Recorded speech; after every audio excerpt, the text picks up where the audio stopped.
Hi ಸ್ನೇಹಿತರೆ, ಎಲ್ಲ ಹೇಗಿದ್ದೀರಿ? ನಾನು ಮೊನ್ನೆ ವಿಡಿಯೋ ಮಾಡಬೇಕಂತ ಅಂದ್ಕೊಂಡೆ, ಆಗಿರಲಿಲ್ಲ. ಮಗುವಿದು ನಾಮಕರಣ ಎಲ್ಲ ತುಂಬ ಚೆನ್ನಾಗಿ ನಡೀತು.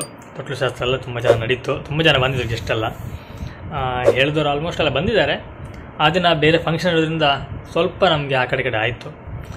ಬಟ್ ತುಂಬ ಎಲ್ಲ ವೀಡಿಯೋ ಎಲ್ಲ ಮಾಡಬೇಕು ಅಂತ ಅಂದ್ಕೊಂಡಿದ್ದೆ, ಎಲ್ಲನೂ ಆಗಲಿಲ್ಲ. ಹಾಗೆಯೇ ಮಗು ಸಹ ಹಾಗೆ ನೋಡಿ, ಇಲ್ಲಿ ಮಲ್ಕೊಂಡಿದ್ದಾಳೆ ತೊಟ್ಲಲ್ಲಿ. ಓಕೆ, ನಾನು ಫುಲ್ ಕಾಣ್ತಿಲ್ಲ, ಯಾಕಂದ್ರೆ ನಾನು ಕೂತಿದ್ದೀನಿ ಈಗ. ಸೌಮ್ಯ ಇಲ್ಲಿ ಕೂತಿದ್ದಾಳೆ. ನಾನು ವಿಡಿಯೋ ಮಾಡೋಣ ಅಂತ ಹೇಳಿದೆ, ಅದಕ್ಕೆ ಎಬ್ಸಿದವಳನ್ನ, ಹಾಗೆ ಎದ್ದು ಕೂತಿದ್ದಾಳೆ. ನಾನು ಹೇಗೋ ನಿನ್ನ ಮನೆಯೆಲ್ಲ ಮಾತಾಡಿದ್ದೀನಿ, ಸ್ವಲ್ಪ ಸೌಮ್ಯ ಮಾತಾಡಲಿ ಇವತ್ತು. ಹಾಯ್. ಸ್ನಾನ ಮಾಡಿ ಮಲಗಿದ್ದವನು ಬಂದು ಎಬ್ಬಿಸಿದ್ರು, ಸ್ವಲ್ಪ ಮಾತಾಡು ಅಂತ. ಹಾಗೆ ಎದ್ದು ಈಗ ಕೂತಿದ್ದೀನಿ. ತುಂಬ ದಿನ ಆದಮೇಲೆ ನಿಮ್ಮ ಜೊತೆ ಮಾತಾಡ್ತಾ ಇದ್ದೀನಿ. ಈಗ ಸ್ವಲ್ಪ ಪರವಾಗಿಲ್ಲ, ರಿಕವರ್ ಆಗ್ತಾ ಇದ್ದೀನಿ. ಆದರೂ ಸ್ವಲ್ಪ ಅಂದರೆ ಮದ್ದೆಲ್ಲ ಕೊಡ್ತಾರಲ್ವಾ, ಸ್ವಲ್ಪ ಉಷ್ಣ ಜಾಸ್ತಿ, ಹೀಟ್ ಹೇಳ್ತಲ್ಲ, ಅದು ಇದ್ದರೆ ಒಳ್ಳೇದಂತೆ. ಈಗ ಕೋಲ್ಡ್ ಆಗಬಾರ್ದಂತೆ. ನಾನು ಹೇಳ್ತೀನಿ, ಎಂಥದ್ದು ಕೊಡೋಲ್ಲ ಈಗ ತಿನ್ನಲಿಕ್ಕೆ. ಅವತ್ತು ಅದು ತಿನ್ನು ಇದು ತಿನ್ನು ಅಂತ ಇದ್ರು, ಈಗ ಎಂಥದ್ದು ಕೊಡೋದಿಲ್ಲ. ಒಂದು ಗ್ಲಾಸ್ ನೀರು ಕೊಡೋದಿಲ್ಲ, ಮತ್ತು ಬಿಸಿ ಬಿಸಿ ನೀರು ಸ್ವಲ್ಪ ಸ್ವಲ್ಪ ಕುಡಿತೀನಿ, ಇಲ್ಲ ಅಂತಲ್ಲ, ಕುಡಿದರೆ ಒಳ್ಳೇದಲ್ಲ ಅಂತ. ಹಾಗೆ ಸ್ವಲ್ಪ ಕುಡಿತೀನಿ, ಜಾಸ್ತಿ ಏನು ಕುಡಿಯೋಕ್ಕೆ ಹೋಗಲ್ಲ. ಇನ್ನೊಂದು, ನಾವು ತೊಟ್ಟಿಲು ಶಾಸ್ತ್ರ ಮಾಡೋದು ನಾನು ವಿಡಿಯೋ ಮಾಡಬೇಕು ಅಂತ ತುಂಬ ಆಸೆ ಪಟ್ಟಿದ್ದೆ. ನನಗೆ ಹೊರಗೆ ಹೋಗ್ಲಿಕ್ಕೆ ಬಿಡಲ್ಲ. ನನಗೆ ವಿಡಿಯೋ ನಮ್ಮದ್ರಲ್ಲಿ ಅದೊಂದು ಉಂಟು, ಅಂದರೆ 40 ದಿನ ಆದಮೇಲೆ ನಮ್ಮ 40 ದಿನ ಆದಮೇಲೆ ನಾವು ಹೊರಗೆ ಹೋಗೋದು. ಹಾಗೆ ಈಗ ಅವರ ಹತ್ರ ಮಾಡಿದರೆ ಅವರು ಮನೆಯದ್ದು ಎಲ್ಲ ಆಚೆ ಈಚೆ ಎಲ್ಲರನ್ನೂ ನೋಡ್ಕೋಬೇಕು. ಒಬ್ಬರೇ ಇರೋದ್ರಿಂದ ಕಷ್ಟ ಆಗ್ತದೆ. ಹಾಗೆ ವಿಡಿಯೋ ಏನು ಮಾಡಲಿಕ್ಕೆ ಆಗಲಿಲ್ಲ ನನಗೆ. ನಾವು ತುಂಬ ಎನಿಸ್ತೀವಿ, ನಾವು ವಿಡಿಯೋ ಮಾಡಬೇಕು ಏನಾದರೂ ಅದು ನಮಗೆ ಸಪೋರ್ಟಿಗೆ ಅಂತ ಯಾರಿಲ್ಲ. ನಾನು ಮಾಡಬೇಕಿಲ್ಲದೆ ಇವರು ಮಾಡಬೇಕು, ಇಬ್ಬರೇ. ಅಂದರೆ ನಮಗೆ ಸಪೋರ್ಟ್ ಇದು ಯಾರಾದರೂ ಒಬ್ಬರು ವಿಡಿಯೋ ನಾವು ಮಾಡ್ತೀವಿ, ಮತ್ತು ಮಾಡಿ ಅದನ್ನು ಎಡಿಟ್ ಮಾಡೋದಂದ್ರೆ ಇವ್ರು ಮಾಡ್ತಾರೆ, ಇಲ್ಲ ಅಂತಲ್ಲ. ನಮ್ಮದ್ರಲ್ಲಿ ಯಾರು ವಿಡಿಯೋಗೆ ಬರೋದು ಇಲ್ಲ. ನಾವಿಬ್ಬರೇ ಮಾಡೋದಿರಲಿ, ನಾವು ವಿಡಿಯೋ ಮಾಡ್ತೀವಿ ಅಂದರೆ ಎಲ್ಲ ಓಡೋಗ್ತಾರೆ, ಏ ಬೇಡ ಬೇಡ ಬೇಡ ಬೇಡ ಅಂತ. ಹಾಗಾಗಿ ಅದೊಂದು ಸಪೋರ್ಟ್ ಅಂತಿಲ್ಲ, ಒಂದು ಸಪೋರ್ಟ್ ಇದ್ದಿದ್ರೆ, ಫ್ಯಾಮಿಲಿಯಿಂದ ಸ್ವಲ್ಪ ಸಪೋರ್ಟಲ್ಲಿದ್ದರೆ ನಮ್ಗೆ ಇನ್ನೂ ಸ್ವಲ್ಪ ವಿಡಿಯೋಗಳನ್ನ ಮಾಡಲಿಕ್ಕೆ ತುಂಬ ಚೆನ್ನಾಗಿತ್ತು. ಹಾಗೆಯೇ ತಯಾರಿ ಹಾಗೆ ನನ್ನ ಕೊನೆ ಕ್ಷಣ ಅಂದರೆ 11:15 ನಾವು ತೊಟ್ಲಿ ಹಾಕಿತ್ತು. 11:50 ಹಾಕಿದ್ದೆ ಆ್ಯಕ್ಚುಲಿ. 11:50 ತನಕನೂ ಕೆಲಸ ಎಲ್ಲ ಮುಗ್ದಿರಲಿಲ್ಲ. ಆ ಕೊನೆ ಕ್ಷಣ ತನಕ ಏನಾದ್ರು ಕೆಲಸ ಪೆಂಡಿಂಗ್ ಎತ್ತಿತ್ತು. ಅದು ಇದು ಅರೇಂಜ್ಮೆಂಟ್ ಮಾಡೋದು, ಬೆಳಿಗ್ಗೆ ಎದ್ದು ಹಾಲು ತರೋದು, ಅದು ಇದು ಅಂತೇಳಿ ತುಂಬ ಕೆಲಸ ಇತ್ತು. ಹೂ ತಂದೆ ಅದು ತರೋದು ಅಂತೇಳಿ ಎಲ್ಲ ತುಂಬ ಕೆಲಸ. ನನಗೆ ಸ್ವಲ್ಪ ಇವಳು ಎದ್ದಿದ್ರೆ ಮನೆ ಕೆಲಸ ಎಲ್ಲ ಆಗಿರೋದು, ಬಟ್ ಇವಳಿಗೆ ಆಗೋದಿಲ್ಲ. ಅಮ್ಮ ಬಂದಿದ್ರು, ತಂದೆ ಬಂದಿದ್ರು. ಅವ್ರಿಗೆ ಎಷ್ಟೊತ್ತು ಅಷ್ಟ ಆಗುತ್ತೆ, ಯಾಕಂದ್ರೆ ನಾವಿಲ್ಲಿ ಇರೋದ್ರಿಂದ ನಮ್ಗೆ ಎಲ್ಲಿ ಏನುಂಟು ಅಂತ ನಮ್ಗೆ ಗೊತ್ತಿರತ್ತೆ, ಅವ್ರಿಗೆ ಗೊತ್ತಿರಲ್ಲ. ಅತ್ತೆನೂ ಹಾಗೆ ಬೆಳಿಗ್ಗೆ ಎದ್ದು ಇವಳ ಸ್ನಾನ ಮಾಡಿಸೋದು, ಮಗುವಿನ ಸ್ನಾನ ಮಾಡಿಸೋದು ಅಂತೇಳಿ ಕೆಲಸನೇ ಸಾಧಾರಣ ಆಗ್ತದೆ. ಅದು ಕೆಲವು ಗೊತ್ತಿರ್ಬೋದು, ಬಾಣಂತಿ ಮನೇಲಿ ಎಷ್ಟು ಕೆಲಸ ಇರುತ್ತೆ ಅಂತ. ನಮ್ಮ ಅಮ್ಮನಿಗೆ ಈಗ ಒಬ್ಬರೇ, ಅವ್ರಿಗೆ ಸಾಕಾಗ್ತದೆ. ಇವರು ಸ್ವಲ್ಪ ಪಾಪ ಹೆಲ್ಪಿಗೆ ಹೋಗೋದ್ರಿಂದ ಅವ್ರಿಗೆ ಅಷ್ಟು ಗೊತ್ತಾಗಲ್ಲ. ಈಗ ಬಟ್ಟೆ ಒಗಿತಿದ್ದಾರೆ ಇವತ್ತು. ಈಗ ಬಟ್ಟೆ ಆವಾಗಲೇ ಹೋಗಿದ್ದಾರೆ, 10:00 ಹೋಗಿದ್ದಾರೆ. ಗಂಟೆ 12:15 ಆಯ್ತು, ಈಗ ಆಗಿಲ್ಲ ಇನ್ನೂ ಸಹ. 12 ಕಾಲ ಆಯ್ತು. 12 ಕಾಲ ಆಯ್ತು, ಆಗಿಲ್ಲ ಇನ್ನು. ಅಂದರೆ ಅದಕ್ಕೆ ನಾನು ಹೇಳ್ತೀನಿ, 40 ದಿನ ಸ್ವಲ್ಪ ಬೇಗ ಸ್ನಾನ ಮಾಡಿಸಿ, ಮತ್ತೆ ಹೊರಗೆ ಅಂದರೆ ಒಳಗಿದ್ದು ಏನಾದರೂ ಮಾಡ್ಕೊಂಡಿರ್ಬೋದಲ್ಲ ಅಂತ. ಇಲ್ಲ, ಸ್ವಲ್ಪ ರಿಕವರಿ ಆಗ್ಬೇಕು ಕರೆಕ್ಟಾಗಿ. ಯಾಕಂದರೆ ಇಷ್ಟು ಬೇಗ ಎಬ್ಸಿ ನಾವು ಕೆಲಸ ಮಾಡಿಸಿದ್ವಿ ಉಂಟಲ್ಲ, ಇವತ್ತು ಮಾಡ್ತಾಳೆ, ಬಟ್ ಮುಂದೆ ತುಂಬ ಪ್ರಾಬ್ಲಮ್ ಆಗುತ್ತೆ. ಏಜ್ ಆಗ್ತಾ ಬಂದಾಗ ಸೊಂಟದಲ್ಲಿ ಬಲ ಇರಲ್ಲ, ಬೆನ್ನು ಇದೆಲ್ಲ ಸ್ಟಾರ್ಟ್ ಆಗುತ್ತೆ. ಹಾಗಾಗಿ ಪರವಾಗಿಲ್ಲ, ಕಷ್ಟ ಆದರೂ ಪರವಾಗಿಲ್ಲ, 40 ನೀನು ಫುಲ್ ರೆಸ್ಟ್ ಮಾಡು ಅಂತ ನಾವು ಹೇಳ್ತಿರೋದು. ಕೇಳ್ತಿಲ್ಲ ಅವಳು. ಕೂತು ಮಲಗಿದ್ರೆ ನಿದ್ದೆ ಬರಲ್ಲ, ಕೂತ್ಕೊಂಡಿರಕ್ಕಾಗಲ್ಲ. ಅದೇನು ಅಂದ್ರೆ ಒಂದ್ ಸೈಡ್ ಮಲಗುವಾಗಿಲ್ಲ, ಸ್ಟ್ರೈಟ್ ಮಲಗಬೇಕು.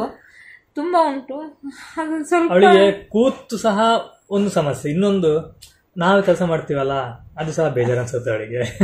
ಹೌದು, ಇವರು ಅವರೇ ಮಾಡ್ತಿರ್ತಾರಲ್ಲ ಅಂತ ಮನಸ್ಸಲ್ಲಿ ಒಂದು ಎಷ್ಟು ಕೆಲಸ ಉಂಟು ಅಂತ.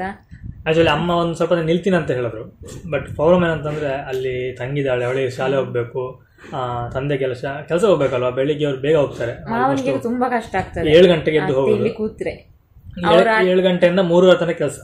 7 ಗಂಟೆ ಬೇಗ ಹೋಗ್ಬೇಕು, ಬೆಳಿಗ್ಗೆ ಹೋಗ್ಬೇಕಂದ್ರೆ 5 ಗಂಟೆಗೆ ಎದ್ದು ಅಡಿಗೆ ಹಾಕ್ಬೇಕು, ಟಿಫಿನ್ ಹೊರಡೋಗ್ಬೇಕು. ಅದೆಲ್ಲ ಕಷ್ಟ ಆಗತ್ತೆ, ಬೇಡ ಅಂತ ಹೇಳಿ ಬಿಟ್ಟು. ಮಿಡ್ಲ್ ಕ್ಲಾಸ್ ಫ್ಯಾಮಿಲಿ ಅಂದ್ರೆ ಇದೊಂದು ಪ್ರಾಬ್ಲಮ್. ಏನ್ ಮಿಡ್ಲ್ ಕ್ಲಾಸ್ ಅಂತಲ್ಲ, ಅಡ್ಜಸ್ಟ್ ಮಾಡ್ಕೊಂಡು ಹೋಗ್ಲೇಬೇಕು. ಅದು ಇಲ್ಲ ನಾನು ಇದೇ ಮಾಡುದು ಅಂತ ಆಗೋದಿಲ್ಲ ಎಂತ ಉಂಟು ಅದು ಮಾಡ್ಕೊಂಡು ಹೋಗ್ಬೇಕು. ಹಾಗೆ ಹಾಗೆ ನಾವಾಗೀಗ ಎಷ್ಟು ಯಾವ ಕೆಲಸ ಉಂಟು ನನಗೆ ಆಗುವಂಥದ್ದು ನಾನು ಮಾಡ್ತೇನೆ, ಅತ್ತೆ ಆಗುವಂಥದ್ದು ಅವ್ರು ಮಾಡ್ತಾರೆ. ಅವರು ಆಲ್ಮೋಸ್ಟ್ ಮಾಡುದೇ ದೊಡ್ಡದು ನಮ್ಗೆ. 80% ಅವ್ರು ಮಾಡ್ತಾರೆ, 20% ನಾನು ಮಾಡೋದು ಅಷ್ಟೇ. ಸತ್ಯ ಹೇಳ್ತೀನಿ, ಅವರು ಈ ಏಜ್ ಅಲ್ಲಿ ನಮ್ಮನ್ನೆಲ್ಲ ಸ್ನಾನ ಮಾಡಿಸಿ ಇದು ಮಾಡ್ತಿದ್ದಾರೆ. ಬಟ್ ಆ ಏಜ್ ಅಲ್ಲಿ ನಾನಂತೂ ಮಾಡ್ತೀನಿ ಅಂತ ನನಗೆ ಧೈರ್ಯನೇ ಇಲ್ಲ. ನನಗೆ ಈಗಲೇ ಕೈക്ക് ಬೆನ್ನು ನೋವಲ್ಲಿ ಕೂರಕ್ಕಾಗಲ್ಲ, ನಿಲ್ಲಕ್ಕಾಗಲ್ಲ. ನಾನು ಹೇಳ್ತೇನೆ ಅಮ್ಮನ ಹತ್ರ, ಅಮ್ಮ ನೀವು ಈಗ ಮಾಡ್ತೀರಾ, ನಾನಿನ್ನು ನನ್ನ ಮಗಳೇನಾದ್ರು ನನಗೆ ಆಗುದೇ ಇಲ್ಲ ಅಂತ ಜನ ಮಾಡ್ಬೇಕೇನ. ಆಕ್ಚುಲಿ ನಾನು ಬೆಳಿಗ್ಗೆ ಅವಳ ಬಟ್ಟೆ ತಗೊಂಡು ಹೋಗ್ತೇನೆ, ಮಗುವಿದು ಸ್ವಲ್ಪ ಗಲೀಜು ಮಾಡಿ ಬಟ್ಟೆಲ್ಲ ಇರ್ತದೆ, ಅದನ್ನ ಹೋಗಿ ಪೈಪಲ್ಲಿ ನೀರು ಇಡೋದು ಅಷ್ಟೇ. ನಾನು ಕೈಯಲ್ಲಿ ತೊಳೆಯಲ್ಲ, ಪೈಪಲ್ಲಿ ನೀರು ಇಡಿದ್ದೀನಿ. ಅದು ನಿಂತು ಮಾಡಿ ಬೆನ್ನು ನೋವು ಬರುತ್ತೆ, ಕಾಲು ನೋವು ಬರುತ್ತೆ. ಅದು ಅವರು ಪಾಪ ಬಕೆಟ್ ಅಲ್ಲಿ ಬಗ್ಗಿ ಎದ್ದು ಆಗೋಷ್ಟೊತ್ತಿಗೆ ಸಾಕಾಗ್ತದೆ. ಹಾಗೆ ಎಲ್ಲರ ಮನೆಯಲ್ಲಿ ಇದು ಇದ್ದೇ ಇರ್ತದೆ ಒಂದು ಪ್ರಾಬ್ಲಮ್. ಬಟ್ ಯಾವಾಗ ಈಸಿ ಆಗುತ್ತಂದ್ರೆ ಮನೇಲಿ 4-5 ಜನ ಇದ್ರೆ ಅವಾಗ ಒಗ್ಗಟ್ಟಲ್ಲಿ ಇದ್ರೆ ಅದು ಫಸ್ಟ್ ಪಾಯಿಂಟ್ ಆಗಬೇಕಾಗತ್ತೆ. ಅಂದ್ರೆ ಈಗ ಆಲ್ಮೋಸ್ಟ್ ಒಗ್ಗಟ್ಟಲ್ಲಿ ಇರ್ತಾರೆ, ಎಲ್ರಿಗೂ ಗೊತ್ತುಂಟು ಏನು ಎಂತ ಅಂತ. ಕೆಲವೊಂದು ಕಡೆ ಇರ್ತದೆ ಅಷ್ಟೇ. ನಾವಿವತ್ತು ನಿಮ್ಮ ಹತ್ರ ಸ್ವಲ್ಪ ಹೀಗೆ ಮಾತಾಡೋಣ ಅಂತ ವಿಡಿಯೋ ಮಾಡಿದ್ದು. ಕೆಲವೊಂದು ಅಂದ್ರೆ ನನ್ನ ಮಗಳಿಗೆ ಬಂದ ಗಿಫ್ಟ್ ಅನ್ನು ತೋರಿಸ್ಲಿಕ್ಕೆ ನಾಳೆ ಖಂಡಿತ ತೋರಿಸ್ತೀನಿ. ಈಗ ಎಂತ ಓಪನ್ ತೆಗ್ದಿಲ್ಲ, ಎಂತ ಗೊತ್ತಾ, ಮೊನ್ನೆ ಫಂಕ್ಷನ್ ಅಂತ ಹೇಳಿ ಎಲ್ಲ ಎತ್ತಿಡ್ಲಿಕ್ಕೆ ಆಯ್ತು, ಎತ್ತಿಟ್ಟಿದ್ನೆಲ್ಲ ಈಗ ತೆಗಿಲಿಕ್ಕೆ ಹೊರಗಡೆ ಒಮ್ಮೆಲ್ಲ ಕ್ಲೀನ್ ಮಾಡ್ಲಿಕ್ಕಾಯ್ತು. ಕ್ಲೀನ್ ಮಾಡುವ ಅಷ್ಟೊತ್ತಿಗೆ ಮತ್ತೆ ಬೆಳಿಗ್ಗೆಯಿಂದ ಸಂಜೆ ಅಷ್ಟೊತ್ತಿಗೆ ಅದು ಬೆಳಿಗ್ಗೆ ಹೇಗೆ ಆಯ್ತು ಸಂಜೆ ಹೇಗೆ ಆಯ್ತು ಅಂತ ಈಗ ಟೈಮ್ ಇಲ್ಲ. ಬೆಳಿಗ್ಗೆ 8 ಗಂಟೆ ಆಗೋಷ್ಟೊತ್ತಿಗೆ ಅವಳಿಗೆ ಸ್ನಾನ ಎಲ್ಲ ಆಗಿ, ನಂದು ಆಗೋಷ್ಟೊತ್ತಿಗೆ 10 ಗಂಟೆ ಆಗಿ, ನನಗೆ ಕಾಫಿ ಅದು ಇದು ಕೊಡುವಷ್ಟೊತ್ತಿಗೆ ಮಧ್ಯಾಹ್ನ ಆಗಿರ್ತದೆ. ಮತ್ತೆ ಇವರು ಬಟ್ಟೆ ಒಗೆಯೋದು ಅದು ಇದಾಗುವಾಗ ಸಂಜೆ ಆಯ್ತು, ಅಲ್ಲಿಗೆ ಟೈಮ್ ಮುಗೀತು, ಒಂದು ದಿನನೇ ಹೋಯ್ತು. ಅದು ಹೇಗೆ ದಿನ ಹೋಗ್ತಾ ಉಂಟು ಅಂತ ಗೊತ್ತೇ ಆಗ್ತಾ ಇಲ್ಲ ಈಗ ನಮಗೆ. ಅದು ಬೇಗ ಬೇಗ ಓಡ್ತಾ ಉಂಟು ಈಗ, ಹಾಗೆ ಆಗಿದೆ.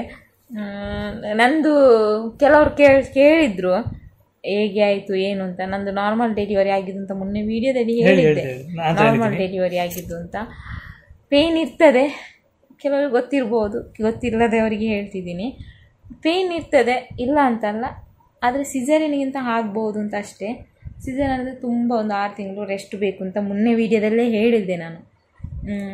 ನಂದು ನಾರ್ಮಲ್, ಆದರೆ ಈ ಸಲ ಮಾತ್ರ ಕಷ್ಟ ಆಯಿತು, ಇಲ್ಲ ಅಂತ ಹೇಳಲ್ಲ. ನಂದು ಫಸ್ಟಿದು ಮಗ, ನನ್ನ ಸದ್ವಿನಿದ್ದು ಇದರ ಡೆಲಿವರಿ ಆಗೋ ನನಗೆ ನೋವು ಎಂತ ಗೊತ್ತಾಗಿರಲಿಲ್ಲ ಸತ್ಯವಾಗಲು. ಅದು ಇವಳದ್ರಲ್ಲಿ ಮಾತ್ರ ನನಗೆ ನಾನು ಬದುಕಿ ಹೊರಗೆ ಬರ್ತೇನಾ ಅಂತ ನನಗೆ ಧೈರ್ಯ ಇರಲಿಲ್ಲ. ಅಲ್ಲಿ ಡಾಕ್ಟ್ರ್ ಹತ್ರ ಇಟ್ಕೊಂಡು ಕೇಳಿದ್ದೆ ಸಿಸೇರಿಯನ್ ಮಾಡಿ ಅಂತ. ನಂಗೆ ಆಗ್ತಾ ಇಲ್ಲ ಸಿಸೇರಿಯನ್ ಮಾಡಿ ಅಂತ. ನಿಮ್ಮ ಹತ್ರ ಓಪನ್ ಆಗಿ ಹೇಳ್ತಾ ಇದ್ದೀನಿ. ಅಂದರೆ ಆಲ್ಮೋಸ್ಟ್ ಇದು ನೋಡ್ತಿರುವವರಿಗೆ ಗೊತ್ತಿರ್ಬೋದು, ಗೊತ್ತಿಲ್ಲದವರಿಗೆ ಹೇಳ್ತಾ ಇದ್ದೀನಿ. ನಾರ್ಮಲ್ ಆದರೆ ತುಂಬ ಒಳ್ಳೆಯದು. ಯಾರು ಸಿಸೇರಿಯನ್ ಅಂತ ಹೋಗಬೇಡಿ, ಯಾಕಂದರೆ ತುಂಬ ಕಷ್ಟ ಅದು. ನಾನು ಮಾತ್ರ ಆ ನೋವು ತಡೆಯೋಕ್ಕೆ ಆಗದೆ ಹೇಳಿದ್ದೀನಿ. ಅದು ಎಲ್ಲರೂ ಹೇಳ್ತಾರೆ, ಇಲ್ಲ ಅಂತಲ್ಲ, ಮಾಡಲ್ಲ. ಅದೇ ಕೆಲವರು ಮಾಡ್ತಾರೆ, ಇಲ್ಲ ಅಂತಲ್ಲ. ಮನೆಯವ್ರ ಹತ್ರ, ಗಂಡನ ಹತ್ರ, ಈಗ ತಾಯಿ ಹತ್ರ ಕೇಳಿ ಮಾಡ್ತಾರೆ, ಇಲ್ಲ ಅಂತಲ್ಲ. ಆದರೆ ಇವರು ಇಲ್ಲಿ ಹಾಸ್ಪಿಟಲಲ್ಲಿ ಮಾಡಲ್ಲ. ಅವ್ರು ನನಗೆ ಡಾಕ್ಟ್ರ್ ವೈದಿನಿ ಅಂತ ಸಿಕ್ಕಿದ್ದು, ನನಗೆ ಡಾಕ್ಟ್ರ್ ಅವರು ಒಂದೇ ಹೇಳಿ ವೈದಿನಿಯಾ ಅಂತ 2-3 ಜನ ಇದ್ದರು. ಅಷ್ಟು ಕೆಲವ್ರದ್ದು ಹೆಸರು ಗೊತ್ತು, ಕೆಲವ್ರು ಗೊತ್ತಿಲ್ಲ. ಅವರು ಹೇಳೋದು ಒಂದೇ, ನಾರ್ಮಲ್ ಆಗ್ತದೆ, ಟೆನ್ಷನ್ ಮಾಡಬೇಡಿ, ಸ್ಟ್ರಾಂಗ್ ಆಗಿರಿ ಅಂತ. ಸ್ಟ್ರಾಂಗ್ ಆಗಿದ್ದರೆ ಏನೂ ಆಗಲ್ಲ, ಬಿಡಿ, ಟೆನ್ಷನ್ ಯಾಕೆ ಮಾಡ್ತೀರಾ? ಫಸ್ಟ್ ಇದಾದರೆ ಟೆನ್ಷನ್ ಮಾಡಬೇಕು, ಇದು ಸೆಕೆಂಡ್ ಇದಲ್ವಾ ಅಂತ. ಅದಕ್ಕೆ ನಾನು ಒಂದು ಮಾತು ಹೇಳಿದೆ ಅವಾಗ, ಆ ನೋವಲ್ಲಿ ಒಂದು ಮಾತು ಹೇಳಿದೆ. ಫಸ್ಟ್ ಇದ್ರಲ್ಲಿ ನನಗೆ ಇದು ಯಾವುದು ಗೊತ್ತಾಗಿಲ್ಲ, ಇದು ಸೆಕೆಂಡ್ದ್ರಲ್ಲಿ ಅಂದರೆ ಈ ಥರ ನೋವಾಗೋದು ನಂಗೆ ಗೊತ್ತಾಗೋದು ಅಂತ ಹೇಳಿ. ವಿಚಿತ್ರ ಕೇಸ್ ಇದು. ಕೆಲವರಿಗೆ ಗೊತ್ತಾ, ಫಸ್ಟಲ್ಲಿ ತುಂಬ ನೋವು ಇರುತ್ತಂತೆ, ತುಂಬ ಕಷ್ಟ ಆಗುತ್ತಂತೆ. ಬಟ್ ಇವಳಿಗೆ ಅದು ಸೆಕೆಂಡ್ರಲ್ಲಿ. ಫಸ್ಟ್ ಇದ್ರಲ್ಲಿ ನಾನು ಸತ್ಯ ಹೇಳ್ತೀನಿ, ನನಗೆ ಖುಷಿ, ನಾನು ನಗಾಡ್ಕೊಂಡೇ ಇದ್ದೆ. ನೋವು ಇತ್ತು, ಇಲ್ಲ ಅಂತಲ್ಲ. ಅಂದರೆ ನಮಗೆ ಗೊತ್ತಿರ್ಬೋದು, ಪೀರಿಯಡ್ ಟೈಮಲ್ಲಿ ಕೆಲವರಿಗೆ ನೋವು ಇರ್ತದೆ. ಸೇಮ್ ಅದೇ ನೋವು ನನಗಿದ್ದದು, ಅದಕ್ಕಿಂತ ಜಾಸ್ತಿ ನೋವು, ಕಮ್ಮಿ ನೋವು ಅಂತ ಏನಿರಲಿಲ್ಲ.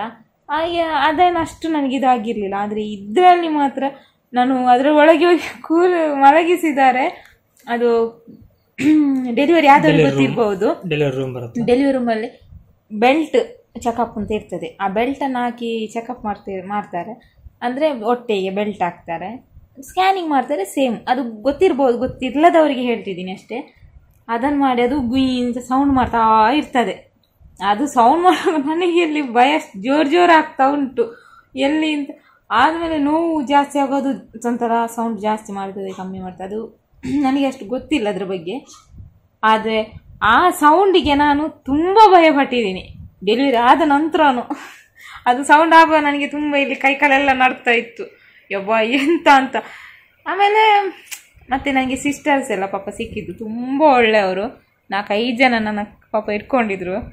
ತುಂಬ ನನಗೆ ಅಂದರೆ ತುಂಬ ಟೆನ್ಷನ್ ಮಾಡಬೇಡಿ, ಖುಷಿಯಾಗಿ ತಲೆಗೆ ಟೆನ್ಷನ್ ತಗೋಬೇಡಿ ಅಂತಲೇ ಅವರು ಹೇಳಿದ್ದು. ಯಾಕಂದರೆ ತಲೆಗೆ ಟೆನ್ಷನ್ ತಗೊಂಡ ತಕ್ಷಣ ನಮ್ಮದು ಅಂದರೆ ನಾವು ಕೆಲವರು ಕೋಮಾಗಿ ಹೋಗ್ತಾರೆ ಅಲ್ಲ, ನಿದ್ದೆ BP ಹೆಚ್ಚು ಕಮ್ಮಿ ಆಗ್ತದೆ, ಅದೆಲ್ಲ ಆಗ್ತದೆ. ಅದಕ್ಕೆ ಏನಾಗಲ್ಲ, ಸ್ಟ್ರಾಂಗ್ ಆಗಿರಿ ಅಂತ ಒಂದೇ ಮಾತು ಅವ್ರು ಹೇಳಿದ್ರು ನನಗೆ, ಸ್ಟ್ರಾಂಗ್ ಆಗಿರಿ ಅಂತ. ನಾನು ಫಸ್ಟಿಗೆ ನೀವು ವಿಡಿಯೋದಲ್ಲಿ ಹೇಳಿದ್ದೆ ಸ್ಟ್ರಾಂಗ್ ಆಗಿದ್ದರೆ ಏನೂ ಆಗಲ್ಲ ಅಂತ. ಆದರೆ ಅಲ್ಲಿ ಹೋಗುವಾಗ ನನಗೆ ನಂದು ಸ್ಟ್ರಾಂಗ್ ಇದೆಲ್ಲ ಹೋಯ್ತು ಒಮ್ಮೆಲೇ. ಅದು ಹೇಳಿಕ್ಕಾಗಲ್ಲಲ್ಲ. ಪರವಾಗಿಲ್ಲ, ಒಳ್ಳೆದ್ರೆಲ್ಲ ಆಯಿತು. ನೋವು ಮಾತ್ರ ಜಾಸ್ತಿ ಆಯಿತು. ನಾವು ತೊಟ್ಟಿಲು ಹಾಕುವ ಶಾಸ್ತ್ರಕ್ಕೆ ಎಲ್ಲರನ್ನು ಕರಿಬೇಕು ಅಂತ ತುಂಬ ಆಸೆ ಪಟ್ಟಿದ್ವಿ. ಆದರೆ ಒಂದು ನಮ್ಮದು ಮನೆ ಚಿಕ್ಕದು, ವಿಡಿಯೋದಲ್ಲಿ ಎಲ್ಲರೂ ನೋಡಿರ್ಬೋದು, ನೋಡಿಲ್ಲದವರಿಗೆ ಕೆಲವರಿಗೆ ಹೇಳ್ತಿದ್ದೀನಿ. ನಮ್ಮದು ಮನೆ ಚಿಕ್ಕದು, ಮತ್ತು ಮಳೆ ಇತ್ತು. ನಾವು ಒಂದೆರಡು ದಿನ ನಾವು ಮಳೆ ಇಲ್ಲ ಅಂತಲೇ ಎನಿಸಿದ್ವಿ. ಆದರೆ 2 ಡೇಸ್ ಮುಂಚೆ ಮಳೆ ಸ್ಟಾರ್ಟ್ ಆಯಿತು. ಹಾಗೆ ನಾವು ನಮ್ಮ ಫ್ಯಾಮಿಲಿಯಲ್ಲೂ ಹೇಳಲಿಲ್ಲ. ಕೆಲವರಿಗೆ ತುಂಬ ಬೇಜಾರುಂಟು, ಹೇಳಲಿಲ್ಲ, ನನಗೆ ಹೇಳಿಲ್ಲ. ನಾವು ಯಾಕೆ ಹೇಳಿಲ್ಲ ಅಂದರೆ ಮನೆ ಚಿಕ್ಕದು ಒಂದು, ಮತ್ತು ಮಳೆ ದೂರದಿಂದ ಬರಬೇಕು, ಅವರಿಗೂ ಕಷ್ಟ ಆಗ್ತದೆ. ನಾವು ಹೇಳಿದ ನಂತರ ಅವ್ರಿಗೆ ಅವ್ರು ಹೇಳಿದ್ರು ನನಗೆ ಹೋಗ್ಲಿಕ್ಕಾಗಲಿಲ್ಲ ಅಂತ ಹೇಳ್ತಾರೆ. ಅದಕ್ಕೋಸ್ಕರ ಹೇಳಿಲ್ಲ, ಯಾರು ಬೇಜಾರು ಮಾಡಬೇಡಿ. ಮತ್ತೊಂದು ನಾವು ಇನ್ನು ನಾವು ಮನೆ ಆಗಬೇಕು, ನಮಗೆ ಸ್ವಂತ ಮನೆ ಕನಸಿದೆ. ಅದಕ್ಕೆ ಎಲ್ಲರನ್ನು ಕರಿತೀವಿ, ಎಲ್ಲರೂ ಬರಬೇಕು. ನಾನು ಲಾಸ್ಟ್ ವಿಡಿಯೋ ಸಹ ಹೇಳಿದ್ದೆ ಅದ್ರ ಬಗ್ಗೆ. ಅದೊಂದು ಆದರೆ 100% ಪ್ರತಿಯೊಬ್ಬರನ್ನು ಕರಿತೀವಿ ಮಾತ್ರ. ಅವಾಗ ಅದೊಂದು ನಾನು ಯಾವಾಗದಿಂದ ಹೇಳ್ತಾ ಇದ್ದೀನಿ, ದೇವ್ರು ನೆರವೇರಿಸ್ತಾರೆ. ಆದಷ್ಟು ಬೇಗ ನನ್ಸಾಗ್ಲಿ ಅಂತ ಅನ್ಕೊಳ್ತೀವಿ. ನೀವು ಸಹ ನಿಮ್ಮ ಅದೇ ಹಾಗೆ. ನನ್ನ ಮಗಳು ಮಲಗಿದ್ದಾಳೆ, ತೊಟ್ಲಲ್ಲಿದ್ದಾಳೆ ಈಗ. ಹಾಗೆ ನನಗೆ ತುಂಬ ವಿಡಿಯೋಗಳು ಮಾಡಲಿಕ್ಕೆ ಸ್ವಲ್ಪ ಒಂದು ಅವಳು ತೊಟ್ಲು ಹಾಕುವಾಗ ಒಂದು ವಿಡಿಯೋ ಹಾಗೆ ಸ್ವಲ್ಪ ವಿಡಿಯೋ ಮಾಡಿದ್ದೀನಿ. ಆ ಬೈಟ್ಗಳನ್ನ ಹಾಕ್ತೀನಿ, ಸಣ್ಣ ಸಣ್ಣ ಬೈಟ್ಗಳನ್ನ ಹಾಕ್ತೀನಿ, ನೋಡಿ.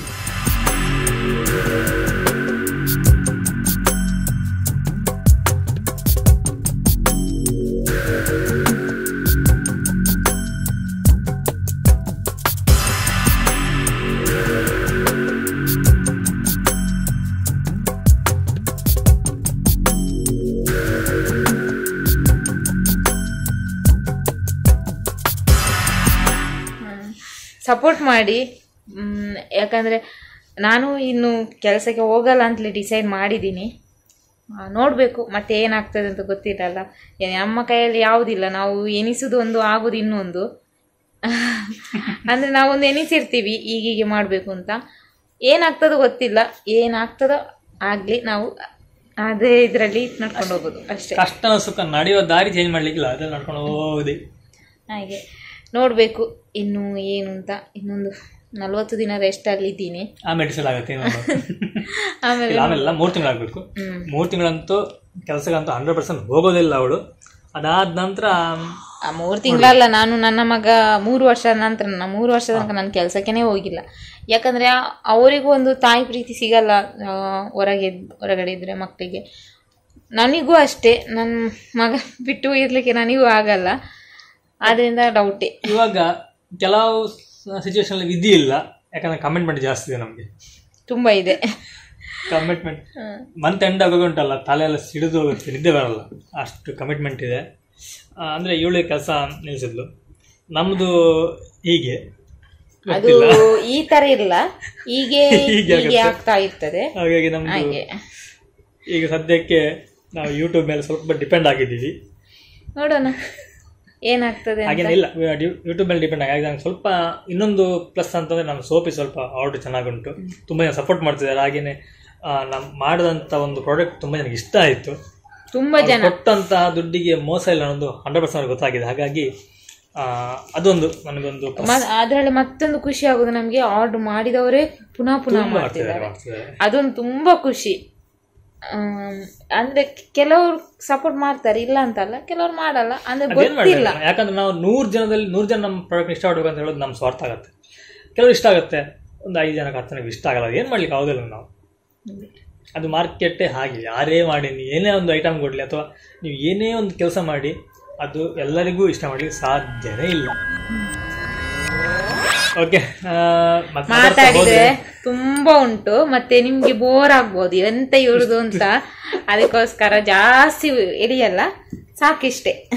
ಉಳಿದಿದ್ದನ್ನ ನೆಕ್ಸ್ಟ್ ವಿಡಿಯೋದಲ್ಲಿ ತೋರಿಸ್ತೀವಿ. ಹಾಗೆ ನೆಕ್ಸ್ಟ್ ವಿಡಿಯೋದಲ್ಲಿ ತುಂಬ ಜನ ಗಿಫ್ಟ್ ಕೊಟ್ಟಿದೆ, ಏನೆಲ್ಲ ಗಿಫ್ಟ್ ಅನ್ನೋದನ್ನ ನೆಕ್ಸ್ಟ್ ವಿಡಿಯೋದಲ್ಲಿ ತೋರಿಸ್ತೀವಿ ಆಯ್ತಾ. ಈ ವಿಡಿಯೋ ಸಾಕೀಗ ಆಲ್ಮೋಸ್ಟ್ ಒಂದು 1/4 ಗಂಟೆ ಅಂದ್ಕೊಳ್ತೀನಿ. ಇಲ್ಲ, ನಾವಿಲ್ಲಿಗೆ ಮುಗಿಸೋಣ. ನಾವಿನ್ನು ಮುಂದಿನ ವಿಡಿಯೋದಲ್ಲಿ ಸಿಗ್ತೀವಿ. Thank you, bye.